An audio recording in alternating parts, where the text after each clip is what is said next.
Hey, shalom, shalom. First and foremost, as always, giving all praise, glory, and honor to Yahweh, Bahashem, Yahweh Shai, Bahashem, Wachahakwadash. Double honors to my apostles and elders of Great Millstone that do rule and teach well with the correct doctrines and exhortations of the heavenly scriptures. Peace and salutations to your hopeful elect Akim that's doing his work in all truth, faith, and sincerity. And as well, you few sincere Akwaf, our sisters that come across these videos, shalom. All right, this is going to be a quick hit, exhortation. I'm at the plantation right now on my lunch break, and I was watching this earlier today as it pertains to one of the better economists, in the country. All right, known as Peter Schiff. All right, this is his YouTube channel called Peter Schiff, the Peter Schiff Show. All right, and he's excellent at breaking down the details of the economy, the state of the economy, where it's headed, the impending doom that's coming. All right. And, for the sake of time, I'm just going to play like a few clips of it. All right. You can actually go and refer to this video to get, the full detail. Okay. But yeah, man, pretty much the point is that it's a wrap for Babylon, man. Babylon's economy, America's economy is finna go to shit. All right. And it's doomed, and we're coming closer to that, all right? And that's going to lead to, hyperinflation here in the West. Food prices are going to dramatically increase, all right? All you got to do is just look in times past with examples of hyperinflation, and to know how bad that can be, all right? And people going to bug out and go crazy, man, all right? And this is what we've been waiting for. This is what our apostles and elders been prophesying about for the longest, okay? And we finally seeing it come to pass. So let me just play a little bit right now. Take back your right to privacy with Glenn Meter's Privacy Action Plan. Join our free webinar coming up on October 12th. Go to shiftradio.com/action today to sign up. Every day we're getting closer to a major stock market crash or a financial crisis, or both. And I think the only thing that might derail this in the short run, of course, nothing is going to derail it in the long run. This crisis is inevitable and will happen. But Powell is going to have to come out and do something drastic to change this narrative. Otherwise, this is going to happen. And, whether it's tomorrow, the next day, the next week, it's hard to tell. But what seems apparent to me is that we're about to go over a cliff. Just don't know how much, more distance there is between where we are now and the edge of that cliff. But we're going there. And what's going to push us over the edge is the rise in interest rates, the collapse in bond prices, which is... All right, now you're going into, detail. But yeah, like he just said, man, this collapse, no matter when it happens, it can be tomorrow, next week, next month, next year. All right, it don't matter. All right, eventually it's gonna happen. All right, and they constantly having threats of government shutdown, and the debt ceiling always got to constantly be raised, which that's doing nothing but prolonging the inevitable doom of this place. All right, kicking the can down the road, if you will. Okay. And that's going to make the collapse even that much more greater, and it's the Lord that's really prompting them to do that, constantly raising the debt ceiling. Okay, it's like the more you pull on a rubber band, all right, the snappier it's going to snap back at you. You see, so that's what's going to happen to this economy. And he used a word, all right. He said it's inevitable. Let's get that word real quick.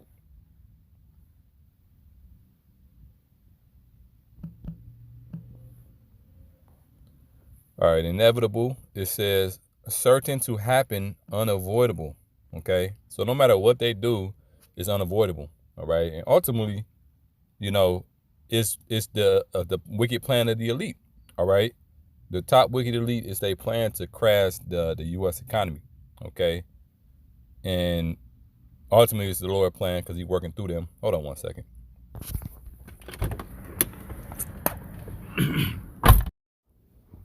Yeah, I had to pause it for a brief moment. But yeah, so just the Lord working through the wicked elite, all right, and ultimately to fulfill prophecy. Okay. This is Psalm 17 and 13. It says, "Arise, O Lord, disappoint him, cast him down, deliver my soul from the wicked, which is thy sword." Okay, this is King David wisely, uh, uh, pleading to the Lord to cast down the wicked, which is his sword, on the left hand side through Satan. Okay, Satan has to have a physical counterpart in order to move things and shake things on the planet Earth. Okay, and it's he primarily uses the self-proclaimed white man, beginning with the top WikiLeaks ish families. Okay, those the elite bankers. All right, and ultimately, man, the Lord is going to destroy them, but He is going to allow them to get but so far. All right, because the prophecy says in Revelation the 13th chapter that the MARK, the beast, will have to be pushed. Okay, on everyone that dwells upon the earth, man. All right, they won't be able to buy or sell unless you have that device surgically inserted within your right hand or your forehead, man. Okay, physically, not a spiritual thing, as some camps would say. All right, and it's coming through the form of that CBDC. You see, that's the beginning stages of it, but the ultimate form of it, all right, the ultimate evolution of that system, that digital system, is going to be the MARK, the beast. Okay, and it's already out there. Out there in Sweden, you got many of the population there that's already have taken it. You see, so, and also when you go to Revelation 12 and 12, Esau Edom, he knows within himself the Lord is putting it in his spirit to know that his time is short. Okay, he's watching the prophets prophesying daily. The elect waking up, the chariot sightings, so-called UFOs being spotted all over the place. Okay, and he sees that as a clear sign that his downfall is imminent. Okay, this is Revelation 12 and 12. "Therefore rejoice, ye heavens, and ye that dwell in them." Right, the heavens, where the Most High is at, and also the heavens on the earth. These different rulerships. In the heavens above, the souls that went on, all right, are rejoicing because the downfall of the enemy is, is coming to pass. And the heavens on earth, the rulerships on earth, hey, rejoice, live it up. Especially Esau Edom. Lamentations the 4 and 21 to 22. "Rejoice, O daughter of Edom, that dwelleth in a land of Oz, for the cup shall pass through unto thee. All right, and the cup represents the curses, slavery. Okay, and they know that's what's coming to them ultimately, but they're going to try their hardest to avoid that. Okay, which will be to no avail. Everything that they're doing to try to not have the prophecies happen is what's leading to the prophecies happening, man. Okay, so he's in an ultimate trick bag. But this is Revelation 12 and 12 again. It says, "Therefore rejoice, ye heavens, and ye that dwell in them. Woe to the inhabitants of the earth and of the sea." Woe meaning destruction. All right. It says, "For the devil is come down unto you, having great wrath, because he knoweth that he hath but a short time." Right. The devil, in the Greek, that's diablos, meaning deceiver. Esau Edom, this top wicked lead banking families on down. Okay, they represent the devil that the Bible speaks of, man. Okay, and they know they got a short time. Their deception is wearing off. Okay, which that's a primary cause for their rulership. All right, only thing left for them is going to be the sword. You see, and it's going to be an all-out nuclear conflict, man, in World War III. All right. So yeah, let me get a little bit more in this the video. Bear with me. All right, here we go. I don't understand. They have federal spending at 11.2 trillion, which doesn't make any sense, because if they got 4 trillion in taxes and 4 trillion in debt, that's 8 trillion in spending. I don't know where they're getting the extra 3.2 trillion. So maybe there's some flaw in the program somewhere. I'm not sure, but you get the point here. This can't happen. This future is impossible. There's no way we could get away with this. So something has to happen between now and then to prevent this from happening. And it's going to be a crisis. See, what the markets don't understand. Yeah. There's eventually going to be a crisis, man. All right, of epic proportions, something that never has happened before, man. Okay, yeah, you had the Great Depression, things of that nature, but that's going to pale in comparison to what's coming, man. All right, this place is being fattened up for the slaughter, pretty much. All right, all these these Babylonians, these Americans that's been used to having luxury and convenience. All right, that's all going to come to a head, man. Okay, they're going to lose all of that, and it's going to descend into chaos. What's one of the words he just used? He said crisis. Let's see that word real quick. Okay. Let's see,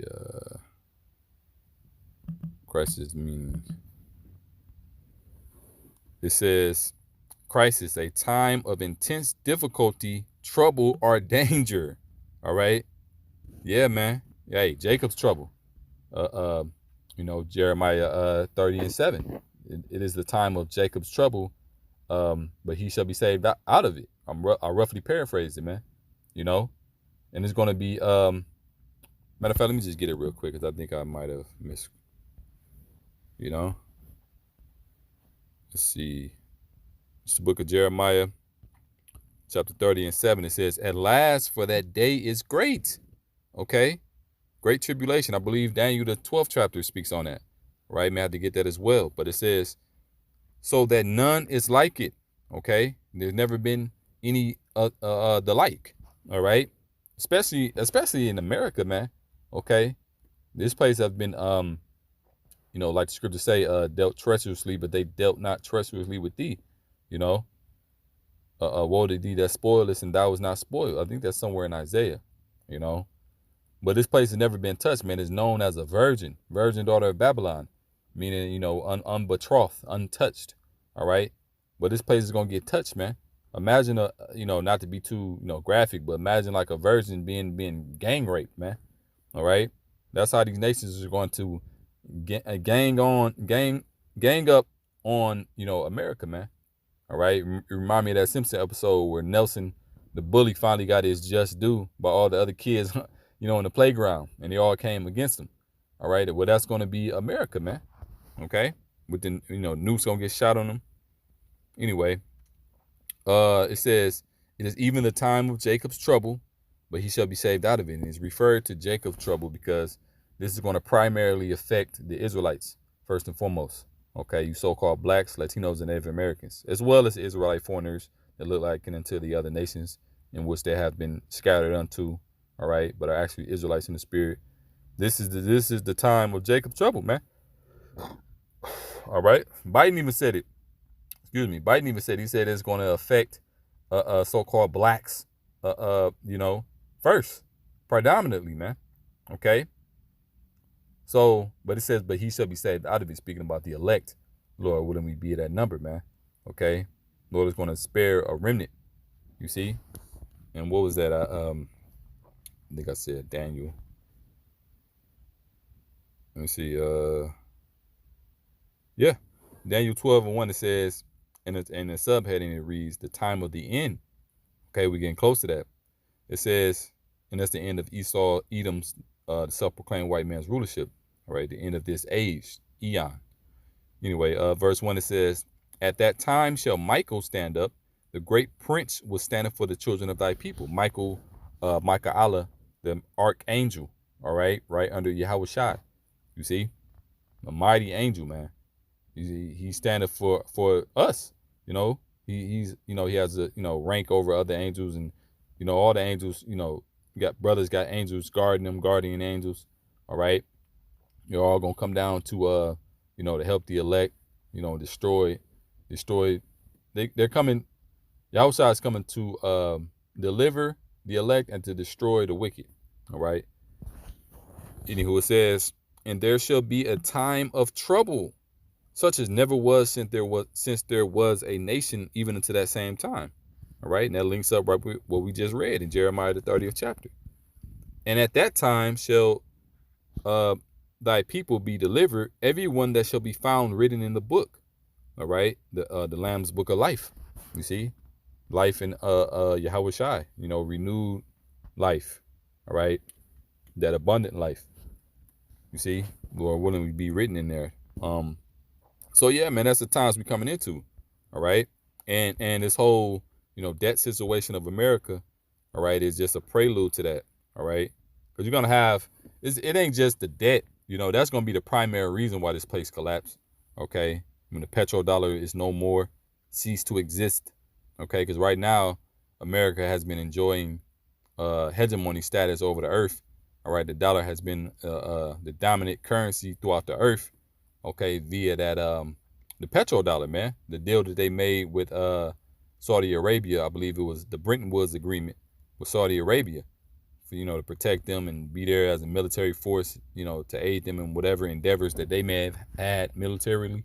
Okay, in exchange for their oil being priced in dollars. All right, so every nation that bought oil from Saudi Arabia and oil-rich countries had to have dollars in order to make that transaction. Okay, but now these different oil-bearing countries, primarily Saudi Arabia, is joining unto the BRICS. Okay, and that's going to lead to the collapse of the petrodollar, man. All right, you see, on top of the fact that this place is in deep debt. Matter of fact, right here, Habakkuk 2 and right to the point. Verse 6. It says, "Shall not all these take up a parable against him, and a taunting proverb against him?" Speaking about the other nations, okay? Because the nations are mad. I believe that's pursuing Obadiah. It says, "And say, woe unto him that increaseth that which is not his. How long?" All right? And that's the thing, man. Riches gotten by deceit, as the scriptures say. All right? Micah, the 2nd chapter, it also says, he covet fields and take them by violence. All right? To covet meaning to want what the next person got. It ain't yours. Like if you coveting after a man's wife, you're going to commit adultery. All right? And that's a sin unto death. Well, that's Esau Edom, man. He sees a nation with precious resources and like, I gotta have it. And he'll do whatever he gotta do to get it in there, man. All right, just watch the documentary Confessions of an Economic Hitman by John Perkins, man. Okay, to get more insight on that. But here's the main point. It says, "And him that ladeth himself with thick clay." Okay, that's talking about the debt situation, man. This place is in such a insurmountable, if that's a word, I believe it is, state of debt, man. Okay, everybody's in debt. All right, every person, hey, as soon as you're born in this place, you in debt. All right, and the country itself is in debt. This is a debt-based society. Okay, and that's what gives the elite control over the people. Is putting people in debt. All right, using usury over the people or taxation. You see, and that's against the scriptures, man. But anyway, let me see. Verse 7, "Shall not all these rise up suddenly and shall vex thee?" You know what? I could read more into this, but that was just the point I wanted to get about the debt. I don't want to make this too long. What other precept did I have? Jeremiah 51 and 9. All right, we can just close it out with that. It's the book of Jeremiah. All right, 51 and verse 9. It says, or verse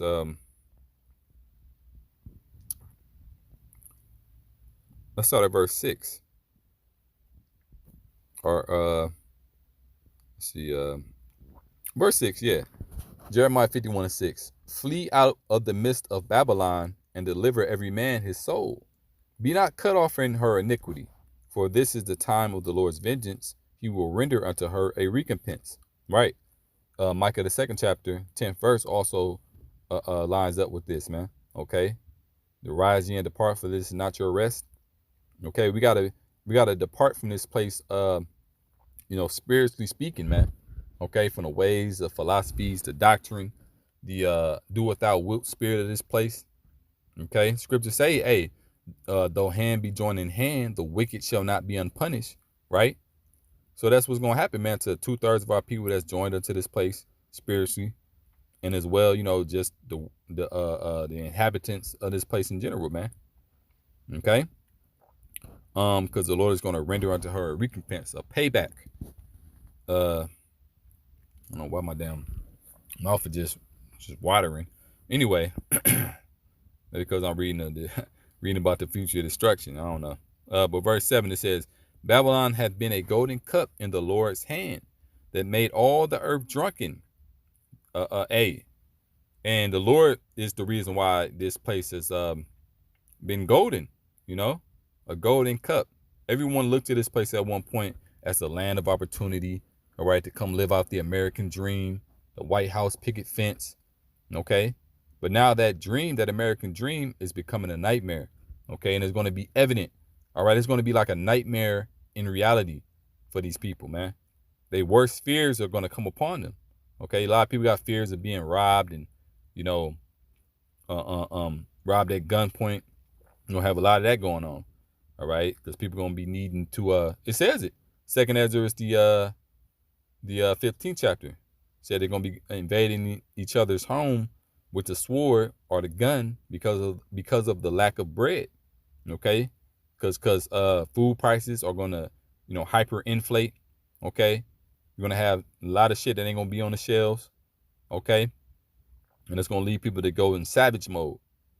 And then, and you got a lot of women that's afraid of being ravished, okay? Or RAPED, okay? And that's gonna happen to them, man. All right, because when society breaks down, ain't gonna be no calling the cops. And you got a lot of frustrated men out here going on Instagram and these different social media. They may even let a lot of prisoners out. All right, and they're gonna wreak havoc on this society, man. Hell, the goddamn that's another lesson. All the people the migrants that's coming across the border. Okay, they gonna get busy on a lot of these women, man. You see? Verse 7. It says, Babylon hath been a golden cup in the Lord's hand that made all the earth drunken. All right, the nations, it says the nations have drunken of her wine, therefore the nations are mad. Right. The nations, man, they drunk down this philosophy. All right, the dogma of America. All right, they believed in the system. All right. The whole petrodollar, the nations that's the only reason why the dollar has a status, man. All right, it's because people have had full faith, in it. Okay, because it's not backed by gold or silver or any precious metals. It's only backed by debt, and it's nothing. It's a fiat currency, man, a fake, phony currency. Okay, and the people are sobering up from America. They like, man, hey, man, they didn't get nothing that they got righteously. They got it all through nefarious means, man. They all having these discussions. Even America's allies are having this discussion concerning them. Okay. Anyway, verse 8, it says, Babylon is suddenly fallen and destroyed. Howl for her and take balm for her pain, if so she may be healed. Right. This place is already destroyed. All right. Make no mistakes about it. It's just that destruction haven't physically manifested itself. Okay. But it's clear that the writing is on the wall for this place, man. Okay. It's going to come to pass. It says, and it ain't going to be healed. Matter of fact, verse 9, it says, we would have healed Babylon, but she is not healed. Okay. And when you put balm on something, that's an ointment. All right. A healing mechanism. Okay. But this place has putrefying sores. Okay. That's unhealable. All right. You got deep lacerations, deep wounds, deep bullet wounds, man. All right. Hey, it's on a operating table bleeding out, pretty much. All right. And this place is just pretty much going to die. It says, verse 9 again, we would have healed Babylon, but she is not healed. Forsake her. Let us go every man into his own country, which a lot of these heathen nations are doing. It says, because they see where it's headed as well. It says, for her judgment reacheth unto the cloud, unto heaven, and is lifted up even into the skies. And that lines up with Revelation, the 18th chapter. Okay. The 5th verse, pertaining to how the sins of this place are reached unto heaven, and the Lord have remembered her iniquities. You see? Because right now, this place is on trial. And we're likening to the spiritual attorneys that's bringing out all the dirt on this place, man. Okay? We showing the indictment papers. You see? An indictment is unavoidable. All right? The Lord just been sitting back, being cool, keeping it kosher. All right? Being long-suffering as he is. Okay? And letting this place rack up its iniquity. All right? Meanwhile, he had his eyes, which are the angels, all right, watching this place. Like it says in Amos the 8th, Amos the 9th chapter, the eyes of the Lord are upon the sinful kingdom, and he will destroy it from off the face of the earth, saving he will not utterly destroy the house of Jacob, saith the Lord, which is the elect. All right, so hey, they've been sitting back, reporting, taking presenting their claim before the Most High. Hey, look what's all going on down there, man. They doing all type of wickedness and da-da-da-da. And, everything that we bring out, hey, the angels know it to the T. They know even more than we know. They know the intricate everything, So, yeah, that's the point. That's the point, man. All right, this place is finna fall dramatically. All right. And call halal Yahweh Bashmi Al-Shai for that, man. Rightfully so, man. That's what the fuck this place gets. Okay? Especially for what they did to the Lord's people, man. All right? So to hell with this place. All right? With that being said, Lord willing, you were edified. Till next time I say shalom.